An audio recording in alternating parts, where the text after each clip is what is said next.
people. Let's see if it matters, because we are now going to begin Elimination Finals to get themselves that matchup against Pier in Grants. And Luna back to the Magyar, the Tai Lung crossover, hoping that this will work out for him, as the Arcadia clearly did not when he was in that winner's final. Yeah, that was definitely a questionable pick for sure, but like we said, it's kind of hard to question Luna sometimes, because he did pull out the Jiro in the past, and it worked. He's mixed things up before, but the Arcadia, definitely not it. Back here on the Mordex, definitely the right call, and he's got a good lead so far, but Java has been playing so good from behind it. I actually don't have any fear for him right now with this lead. I mean, even more so is like my fear for Luna's KO capacity, because he's been struggling to find that finishing blow. He'll generally throw out that side stick. Didn't work out that well earlier, and now we're already seeing Java even up this damage. Yeah, it's wasting no time whatsoever. Gonna go ahead and sneak his way past on the platform. He's gonna get back. Whiff. That has been a very low hit ratio so far for Luna. I don't think I've seen him successfully connect on one of those, at least since we've been up here. I think the only SIG I've seen him connect with on the scythe is the end SIG. I don't think he's hit a side. I don't think he's hit a down. He's going to need to find those marks soon. That's a huge part of his kit. It's a big part of his confidence, too. He's so good at that. I think that's why we're seeing so much Gauntlet out of him, because he has the consistency of knockouts with the Gauntlets compared to these big plays he keeps trying to get with the Scythe. Yeah, that's definitely what we'll see out of a lot of Mordexes, is like they build up this damage with the Scythe, and then they'll go over to the Gauntlets for that Gauntlet recovery, and there it is not quite enough, though. Apocalypse's ceiling is too high. Yeah, Luna kept playing right. He was actually looking like he was waiting for Java to go for that dare so he could take it. Like, that's fine. I am at no damage. I can get a free punish here on that. But still, Java hasn't fallen. Yeah, and Luna still denying weapons, but not getting the stock. The end light will catch the landing. And there we go. Luna evens up the stock count. What's he going to stick with? Scythe. Gauntlets. For a second, I'm not going to lie. I thought he was going to switch one more time. It looked like it. Well, going to be starting things off here with the Gauntlets. It's been a moneymaker from... Oh, big not dare. Done yet. Not done yet. Java gets the wall touch. Right, both of them get back to weapons. Like we said before, Java has been succeeding primarily with this weapon right here. The Spear has been the nightmare. But because of Luna's switch up now to a grounded gameplay, he's not getting hit by the D-Lights or these nairs that Java's been looking for. And Luna's going for the SIG. Great dodge up, ground pound. Java's in trouble, still gets the wall touch, and now Luna's the one in trouble. Ooh. Narrowly touches. Sneaks his way underneath that, but he's got to be careful again. And that was good on Luna to react to that, too, because Java went for ground pound stock one, and he knew he'd go for it again. That's going to reverse the situation for him, though. Does he find the side air? No, goes for a dare, and Java sneaks his way back on. Another ground pound. Ooh, the turnaround. Luna with the dare. Java still has the opportunity. Gets the touch again. And this time the ground pound KOs. That had so many attempts to try and find it. Java definitely one of the more ground pound heavy spear players we've seen amongst players lately, because it's both good and yet committal to the point where you might give up a free edge guard. But that D-Light ground pound coming in unarmed from Luna is going to seal that out. Yeah, spear ground pound's one of those things that, like, it can be a filter move where like a bunch of people in gold are just utilizing it a lot. But, oh, Java still gets the touch. Man, he fell so low. I honestly was going to freak out if that happened. That's the last thing you want to see on last stocks. People dropping off of mistakes like that, and especially against Luna. You do not want to give up a game in that kind of situation. Yeah, it's something that very few people can afford. But Luna didn't push that advantage, as Java has to burn a lot of movement to come up when he goes that low. But either way, Java's the one with the stage control right now.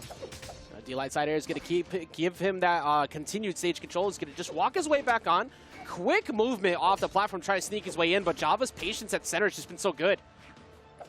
Staying back on the stage. Sidelight catches him going up a little too high.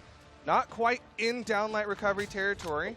Yeah, Luna not really feeling comfortable with the idea of going off stage for that either. It's like, look, I'll just wait for you to get on. Let me look for a side light and maybe get something going. Might go for a D-Light. No, he actually does decide to go for the ground pound that time. That gives Java a free opportunity here. Is he going to be able to close it out? No, he does still hold the wall here, Duke. Good turnaround from Luna. Hits the down air. Java responds with a side air. Both of them trading blow for blow, but I think Java's got the damage and he's got the movement. He's got the stage. Over to the spear. Where's the side sig? And he get the chance. Reads the dodge, catches him with the recovery. He is frame perfect, by the way, on the GC emotes. It's actually insane. But Luna taking a credible nail biter to start things off. You know what?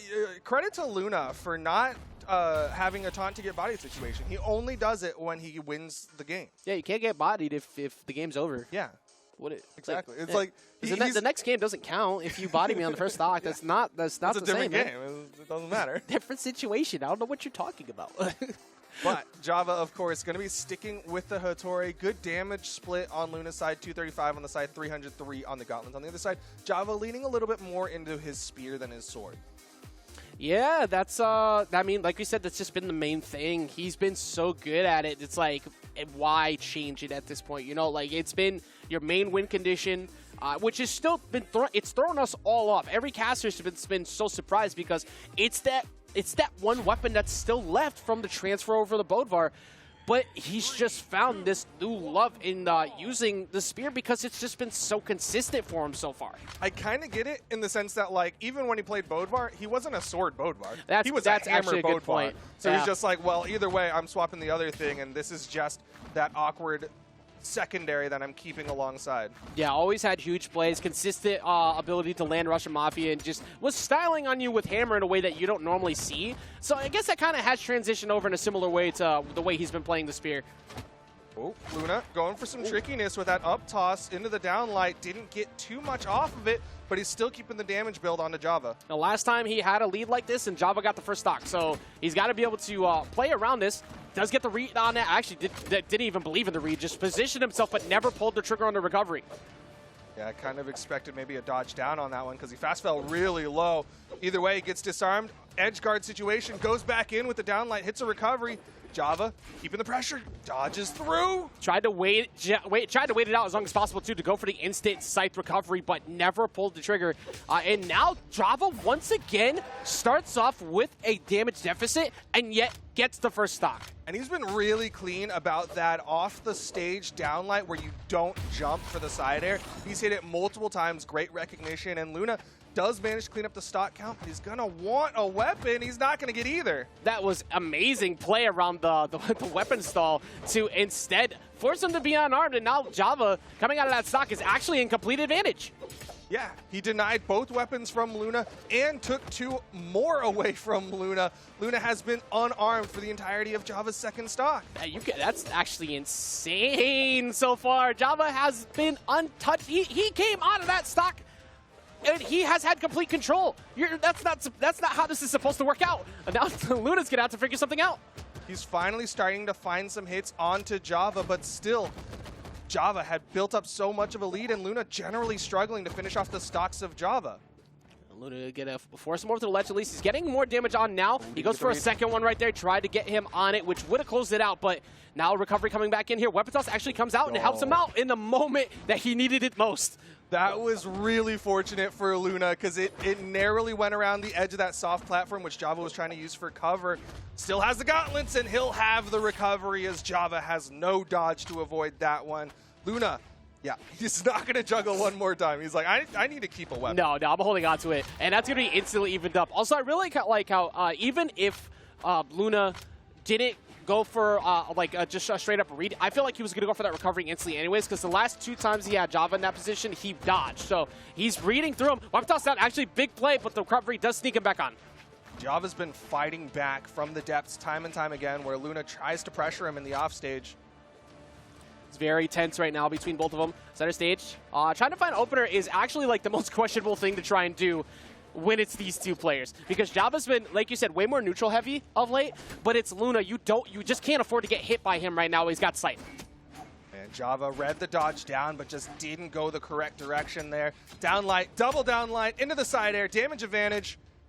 Can he keep this in his favor right now? He's not been shy away from going for ground pound, but I like the fact that he didn't. You don't want to give up stage control and get ripped off stage by one of those Scythe-nairs. He's ripping him out of the skies multiple times. Side air comes through. Java is going to be first to go low. He reads him out. Java's out of jumps, and Java's going to fall. Luna takes game number 2. That is why you can't afford to get hit once by Luna. It doesn't matter if you had a damage lead. You have to play so careful on that last stock. It's why we're seeing Java play so much more patient. But one mistake, that's all you need, and that's all that Luna needed to close out that game. I mean, just like the raw pressure from Luna on that left side, making Java burn jump after jump. And the second sweat beats come out, Luna's like, all right, well, all I have to do is make sure you don't touch a wall, don't touch the stage, and your stock is going to be gone. Now looking at what could be a potential 3-0 here to try and get himself back in the rematch against Pierre, who is sitting there comfortably after getting a very solid W against Luna just a little while ago with a 3-1, which is still incredible to even say in general. But history bears repeating. Every single person who has been down 2-0 has won in game number 3. See, at least when we're on. So there's a high likelihood that Java's probably winning this game 4. We'll see what happens here, of course. It's not like it's been far apart. Every single game has been down to last hit. It's just been Luna who's been able to close it out first. Yeah, that game 2 definitely was potential for Java, but now we're into game number 3. Back to denying weapons. It worked really well for him on that second stock, but Luna finally picks up the side. Like I said, that was still insane how Luna started off that stock with control and then took like 200 damage unanswered. There was not really much that he could do to get back down, but he is in a good position right now. Java is going to sneak his way back on. Sidelight gets a nair read, and he's looking for a high play out of Luna. He actually hasn't been very commonly doing that. Who doesn't throw anything as Java goes for the wall touch. Neutralize's gonna send him back off. Does he go for anything? Punish? Okay, good wait, and that is one of the few times he's actually been able to land a signature because he had a huge punish window. Yeah, that was interesting because Luna had a lot of options there, right? And I think he had to think about, do I want to go for the sig for the damage, or do I want to go for the nair for the potential KO and an offstage engagement? Java with some style there, though. I don't know if you caught it. It was the weapon toss, down, unarmed downlight into a pickup ground pound. Actually, just missed that. So like that's cool. It's a bit. Java's been doing that a lot actually. His weapon toss mix-ups have been very solid. That, however, is not going to get him out of that. Luna's going to go ahead and for the first time actually in this set take the first stock. Yeah, he's been struggling at that, right? Like he gets the damage above Java and then struggles to finish off that stock that time. Gets a nice jump ground pound onto Java, and Java trying to safely find the way to finish off this stock of Luna. We talk about the weapon tosses. There he is again with those weapon tosses down. It's been very consistent. It's a large hitbox though, but that nair, weapon toss up, try and cover a few options, guarantee his play. He wanted to get him to stay still so the weapon toss would come back down. Doesn't matter though. He still gets, he evens it up pretty quickly. Yeah, that was a lot of damage on Luna. Like, I don't think I've ever seen a spear nair launch that far. Actually, yeah, you might be right. It's not very often, and most of the time, they're usually going for a follow-up recovery. He's been so consistent about trying to push for those recoveries every single time after a nair. Oh, but Luna trying to chase with the signature. Java stuck on the edge here again, gets down to that soft platform. Luna just hoping to find a nair starter so he can get some damage on. He's actually been pretty, I just realized he's actually been pretty low accuracy on the D-lights as well from Gauntlets. So it's mostly been the Scythe getting the job done, and then he seals it out. Oh! Finally, he gets one. It took forever. That's a big opportunity, but that was... Ground pound, and Luna gets it. Good patience, good recognition. That down sig to start it off. I thought he was going to like move away because Java still got that wall touch. But either way, Luna stuck around and got the KO. That was so close to Java sneaking his way back on, too. That's what made me lose my breath. I could not believe he was that close, but not going to be enough to get on. Now he's taking so much damage. Luna with the weapon toss up, trying to cover him, maybe with a dodge so he could get to the weapon and instantly combo off of it. Yeah, I love the wake up there from Java being like, okay, well, you just threw your weapon up to try to style, but you disarmed yourself. So I'm going to catch you while you're thinking about where your weapon is. And he gets some good damage put out onto Luna, chasing high, looking for that Fiend Sair on the outside, but doesn't connect. It's going to be the ground pound. He's going to sneak by the D-Light. He's going to get smacked away again. Weapon toss in was almost on the money to stop him from that, but the recovery will take it out. And now, opportunity here. Java's got the weapon control, but he is behind in damage. He needs to get damage built up onto Luna. But this is game 3. Luna's up 2-0. If Java doesn't get this, he's done. Like we said, one nair away, one ground pound, one pretty much in recovery ranges as well. Java can't afford to make many mistakes. You got to be careful when you try to go for something like that. Oh, more recoveries. Java saw the writing, saw the opportunity. Luna's still sweat beating, but he gets down to the soft platform. Writing is kind of on the wall for Luna right now as he gets recovery off the gauntlets right there, and he ends it 3-0, takes it over Java, and once again has continued this spree of people who have been down in overall set counts, winning against their opponent, evening it up in official brackets, and overall getting another dub in his belt. Really well done from Luna, slaying his bracket demon to a degree here in the Elimination. Luna making sure that we always have our NA Mordex where it belongs in the grand finals, whether it's him or some players from the past. Someone's going to be playing Mordex in the grand finals. He chose to bring it up today, and he showed us a lot of those common reads and edge guards we like to see coming out of the kit. Whether it was Gauntlets or Scythe, if he had it in his hand, he was going to go for these nice reads. You can see there getting the spot dodge in the air, set it up for the end light to get the ladder going up. That's some good damage for him. But it was more than damage. His reads were also leading to KOs, like this common Gauntlet sidelight turnaround read, and it just kept building and building on. Whether it was unarmed, you could see he gets the nice spot dodge there for that wake up, hits another end light, and then turns it into Gauntlets, end lights, Gauntlet Nair into end lights. And it felt like Luna was winning a lot of interactions. I'm going to show you here in another clip where it wasn't just one interaction. It wasn't just like, okay, he won this and it was a big interaction, so he got a bunch of damage. It was like he won this, got a lot of damage, and then he won the next one and the next one and the next one. That's why you saw him bringing back those hard leads Java had in a lot of these games.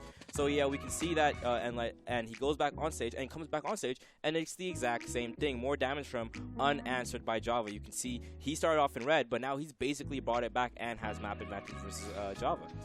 In a situation here, you can see it, once again, too fast for your eyes, not for mine. But you can see it here, he hits that one nair, and then he hits another nair, and he still has this damage deficit. But Luna can just play around it so well that beautiful side air is going to set Java up for nothing but failure, because now he's low on jumps. He's used his dodge. All he has left is that recovery. He doesn't want to use it without aggression, and you can just see how he lines himself up here. Just going to shoot the play. He goes for that recovery, and Luna is there already, lined up for the punish. He sees it. He's going to throw it back with the active input, and it's all about what Java can do next. He doesn't have a lot of options handed to him with no jumps and no dodge left, no recovery. Luna sweeps it up, cleans it up nice and sweet, and that was from a huge deficit. It's those interactions that go 1, 2, 3, and you notice that you've gotten hit 1, 2, 3 times by Luna, yet you haven't hit him at all. So you gotta think what's going on your side. Same thing here, beautiful one Sair, turns into the dare, follows up by this nice down sig that's placed very well. Java actually does clap back on his way back to stage, but it's not enough. He still gets messed up by Luna as he tries to get the full recovery, and it was just stuff like that the entire time. Off stage, on stage, Luna's interaction control and how much damage he gets per interaction without you clapping back always showed him on top, and maybe he can end up on top in this tournament through the grand finals. I'm going to send it back to the casters. Well, we'll see if he ends up back on top for sure, as we have reached the one consistent value of what we've been expecting to see amongst Autumns. It's that Luna is in Grand Finals. Difference of that, though, is that he is on the elimination side of Grand Finals. Nothing has made sense all weekend. Every single top seed, every PR1 has been dethroned.